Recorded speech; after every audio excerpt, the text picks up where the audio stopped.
আপনারা কি চান এই জুলুম অন্যায় শেষ হোক? তাহলে এর সমাধান কি? সমাধান আমাদেরকেই করতে হবে। পুরো ভিডিওটি দেখতে এআর স্ট্রেঞ্জে আপনাকে স্বাগত।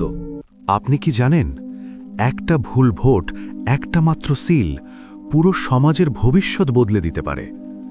ভোট এটা শুধু রাজনৈতিক বিষয় না, ইসলামে ভোট একটি আমানত।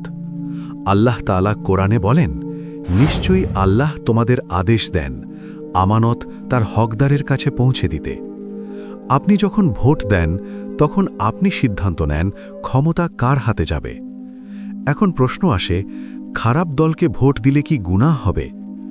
যে দল জুলুম করে, দুর্নীতি করে, অন্যায়কে শক্তিশালী করে, জেনে বুঝে যদি আপনি তাকে ভোট দেন, তাহলে তার অপকর্মের অংশ আপনার আমলনামাতেও লেখা হতে পারে। কোরআনে আল্লাহ সতর্ক করে বলেন, তোমরা জালিমদের দিকে ঝুঁকে পড়ো না, তাহলে আগুন তোমাদের স্পর্শ করবে। রসূল সাল্লাল্লাহু আলাইহি ওয়াসাল্লাম বলেন, যে ব্যক্তি অন্যায় কাজে সাহায্য করে সে তার অংশীদার। ভোট দিয়ে অন্যায়কে শক্তিশালী করা এক ধরনের সাহায্যই। এবার আসি ভালো ভোটের কথায়।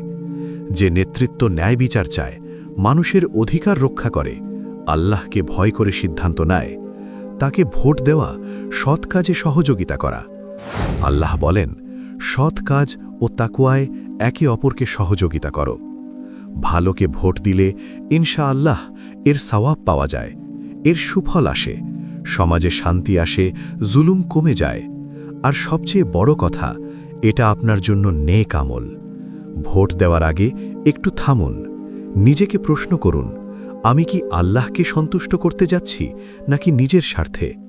দোয়া করুন, হে আল্লাহ, আমাকে সত্য চিনে নেওয়ার তৌফিক দাও আর মিথ্যা থেকে দূরে রাখো। মনে রাখবেন, ভোটের দিন শেষ হয়ে যায়, কিন্তু তার হিসাব আখেরাতে চলতেই থাকে। একটা সিল জান্নাতের পথও খুলতে পারে, আবার জাহান্নামের পথও।